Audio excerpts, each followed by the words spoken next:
കുറിച്ച് അല്ലാഹു പറഞ്ഞതെന്തെന്നറിയോ? പരിശുദ്ധമായ ഖുർആൻ അവിടുന്ന് എണ്ണി എണ്ണി പറഞ്ഞു തരികയാ. 10 ആയത്തുകൾ ഞാൻ ഓതിത്തരാം. അല്ലാഹുവിന്റെ ഖുർആൻ പറഞ്ഞ 10 ആയത്തുകൾ ഞാൻ ഓതിത്തരാം. ആ ആയത്തുകൾ കേട്ടിട്ട് നീ തീരുമാനിക്കൂ. അല്ലാഹുവിന്റെ ഖുർആൻ ഇനി മുതൽ കേൾക്കുമ്പോ നീ ചിന്തിക്കണോ, അത് കേൾക്കുന്നത് ഖുർആനാണെന്ന ബോധത്തോടെ വേണം കേൾക്കാൻ. അല്ലാതെ നിസാരമായിട്ട് ഖുർആനുമായി കാണാനുള്ളതല്ല. ആ ഖുർആനിന് നൽകേണ്ട പരിഗണന നൽകണം. കാലി നീട്ടിയിരുന്ന പോരത്, കിബിലയുടെ നേരെ ഇരുന്നോതണം. അതാ ഒതുപെടുത്തിട്ട് വേണം ഓതാൻ. ഇടയിൽ സംസാരിക്കാൻ പാടില്ല. ഒരുപാട് അദബുകൾ പറഞ്ഞു തന്നത് വെറുതെയല്ല. അല്ലാഹുവിന്റെ പരിശുദ്ധമായ ഖുർആനിന് നൽകേണ്ട പരിഗണനയും സ്ഥാനങ്ങളും നമ്മൾ പലരും നൽകാതെ വരുമ്പോ അല്ലാഹുവിന്റെ ഖുർആൻ പറയുകയാണ്, ലൗ അൻസൽനാ ഹാദൽ ഖുർആന അലാ ജബലിൻ ലറഅയ്തഹു ഖാശിഅൻ മുതസദ്ദിയൻ മിൻ ഖശിയത്തില്ലാഹ്.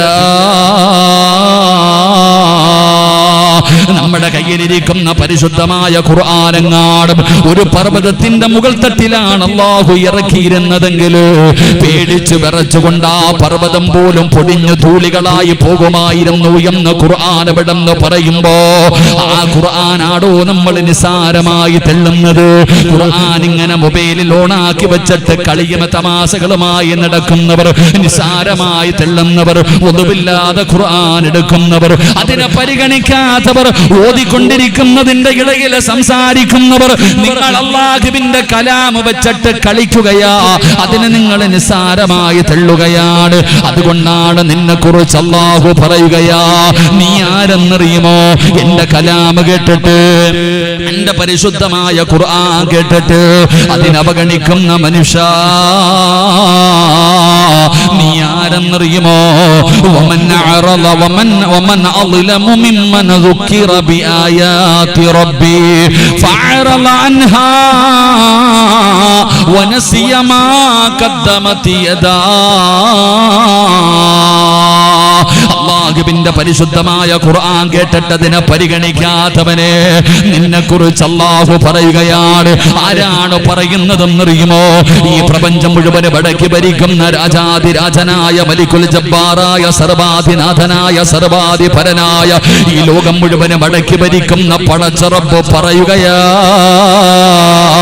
നീ ഏറ്റവും വലിയ അക്രമിയാടാ, നീ ഏറ്റവും വലിയ അക്രമിയാടാ. നിന്നെക്കാളും ഒരു നശിച്ചവൻ ഇവിടെ ഇല്ലടാ. കാരണം എന്റെ ഖുർആൻ കേട്ടിട്ട് നീ നിസാരമായി തള്ളിക്കളഞ്ഞവനാ. പടച്ചവനെ അല്ലാഹുവിന്റെ പള്ളിയിൽ പോയി നിസ്കരിക്കണമെന്ന് ഖുർആൻ പറയുമ്പോ അതിന് മനസ്സില്ലാത്ത ചെറുപ്പക്കാരാ,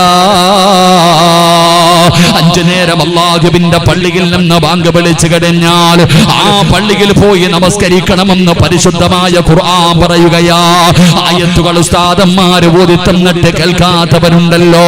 അത് മാത്രമല്ല, കണ്ണിന്റെ മുന്നിലൂടെ പ്രായം ചെന്ന രോഗം പിടിച്ച വാപ്പമാര് വേച്ച് നടന്ന് പള്ളിയിൽ പോകുമ്പോ ആ രംഗം കണ്ടിട്ട് പോലും കേറാ മനസ്സില്ലാത്തവനില്ലല്ലോ.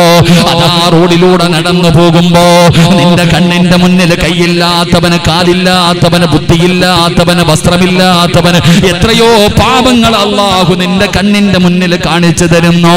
എത്രയോ മരണങ്ങൾ കാണിച്ചു തന്നു. ഖബറിനെ കുറിച്ച് പറയുന്നല്ലോ, നരകത്തെ കുറിച്ചും നരകത്തിന്റെ തട്ടുകളെ കുറിച്ചും നരകത്തിന്റെ തീയെ കുറിച്ചും നരകത്തിലെ ശിക്ഷകളെ കുറിച്ചും നരകത്തിൽ കടക്കുന്നവരെ കുറിച്ചും അല്ലാഹുവിന്റെ പരിശുദ്ധമായ ഖുർആൻ വിടുന്നു പറയുമ്പോ പടച്ചവനെ നീയൊക്കെ പറയും, ഉസ്താദേ ഇതൊക്കെ വെറുതെയാണ്, വെറുതെയാണ്, നിസാരമായി തള്ളിക്കളയുകയാണ്. പെണ്ണെ തലമറക്കണം, ഔറത്ത് മറക്കണം, അല്ലാഹുവിനെ ഭയന്നുകൊണ്ട് ഫർദ് ധരിച്ചുകൊണ്ട് ജീവിക്കണമെന്ന് പറയുമ്പോ ഇതൊക്കെ പഴഞ്ചനാണെന്ന് പറഞ്ഞ് കളിയാക്കുന്നവരുണ്ടല്ലോ, നിസാരമായി തള്ളിക്കളയുന്നവരുണ്ടല്ലോ, അല്ലാഹുവിനെ മറന്നു നടക്കുന്നവരുണ്ടല്ലോ, പരിഗണിക്കാത്തവരുണ്ടല്ലോ. ആരാണടാ ലോകത്തിലെ ഏറ്റവും വലിയ അക്രമി എന്നറിയുമോ? നീ പറയുന്നവനല്ല, ജനങ്ങളെ കൊന്നുകൊണ്ട് നടക്കുന്നവനല്ല, ഇസ്ലാമിന്റെ ഏറ്റവും വലിയ ശത്രുവല്ലടാ. അല്ലാഹുവിന്റെ ദീനിനെ കളിയാക്കുന്നവർ, മുത്തുനബിയെ ചീത്ത വിളിക്കുന്നവർ, പ്രവാചകനെ മോശക്കാരാക്കുന്നവർ, നീ അവനെ കുറിച്ച് പറയാൻ നിനക്ക് എന്തർഹതയാടാ ഉള്ളത്? നീ ആരാടാ? മുസ്ലിമാണെന്ന് പറഞ്ഞ് അള്ളാനെ കൊണ്ട് വിശ്വസിച്ചിട്ട് അള്ളാഹുവിന്റെ കലാമിനെ പരിഗണിക്കാത്തവനല്ലേ, നിസാരമായി തെള്ളുന്നവനല്ലേ, അതിന് സ്ഥാനം കൊടുക്കാത്തവനല്ലേ, അള്ളാഹുവിന്റെ കൽപ്പനകളെ പോലും നീ പുച്ഛിച്ച് തള്ളുന്നവനല്ലേ. അതുകൊണ്ട് പരിശുദ്ധമായ ഖുർആൻ എവിടെന്ന് പറയുകയാ, അള്ളാഹു പറയുന്നു നീ അക്രമിയാടാ.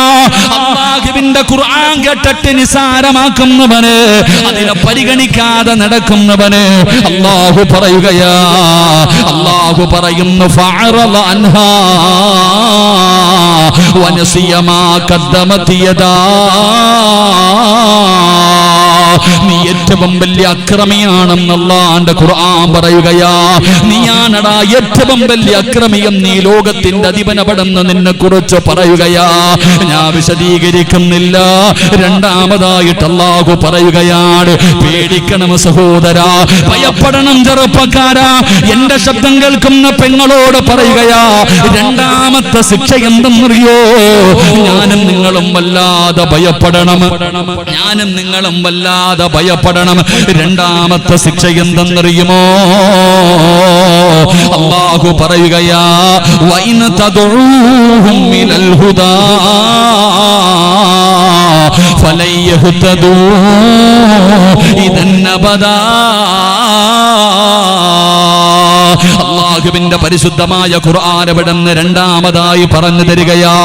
അല്ലാഹുവിന്റെ പരിശുദ്ധമായ ഖുർആനിനെ പരിഗണിക്കാത്തവന്, എടോ നിസാരമായി തെള്ളുന്നവന്, അവൻ അല്ലാഹു കൊടുക്കുന്ന രണ്ടാമത്തെ ശിക്ഷ എന്തെന്നറിയോ? പടച്ചവനെ, നമ്മുടെ കുടുംബത്തിൽ എത്രയോ പേരുണ്ട് പ്രായം ചെന്ന ബാപ്പമാര്, 40 50 60 വയസ്സായി, 55 വയസ്സായി, മുടിയൊക്കെ നരച്ചുപോയി, ഒരുപാട് രോഗങ്ങളായി. പ്രായം ചെന്ന ബാപ്പ ഇപ്പോഴും നിസ്കരിക്കാറില്ലല്ലോ, ഇപ്പോഴും അല്ലാഹുവിനെ മറന്നു നടക്കുകയാണ്. മകൻ ചോദിക്കുന്നു പള്ളിയിലെ ഉസ്താദിനോട്, എന്റെ ബാപ്പ പ്രായം ചെന്നിട്ട് പോലും നന്നാകുന്നില്ലല്ലോ ഉസ്താദേ, എന്റെ ഉപ്പ ഇത്രയും വയസ്സായിട്ട് പോലും നേരെയാകുന്നില്ലല്ലോ. കൊച്ചുമക്കള് ചോദിക്കുകയാണ്, എന്റെ ഉമ്മ ഇങ്ങനെയായി പോയത്? നിങ്ങൾക്ക് 40 50 60 വയസ്സായല്ലോ, നിസ്കരിച്ച് ഖുർആൻ ഓതി ദിക്ർ പറഞ്ഞിരിക്കേണ്ട സമയത്ത് നിങ്ങൾ 24 മണിക്കൂറും ടിവിയുടെ മുന്നിലാണല്ലോ, നിങ്ങൾ തലമറയ്ക്കുന്നില്ലല്ലോ. എന്തേ ഇങ്ങനെ നടക്കുന്നത്? എന്താണ് നിങ്ങൾ നന്നാകാത്തത്? എന്റെ പ്രിയപ്പെട്ടവരെ, അല്ലാഹുവിന്റെ ഖുർആൻ പറയുകയാണ്, വഇൻ തദഊഹും ഇലൽ ഹുദാ. അല്ലാഹുവിന്റെ ഖുർആൻ കേട്ടിട്ട് നിസാരമാക്കുന്നവനെ, പിന്നെ ഹിദായത്ത് നിന്റെ ഹൃദയത്തിലേക്ക് കേറൂലടോ, നിനക്കൊരിക്കലും നന്നാകാൻ പറ്റില്ലടോ. അല്ലാഹു പറയുകയാ, നിന്റെ ഹൃദയത്തിന്റെ അകത്തേക്ക് ഈമാനിന്റെ വെളിച്ചം പിന്നെ കേറൂല. കാരണം നീ കളിയാക്കിയവനാണ്.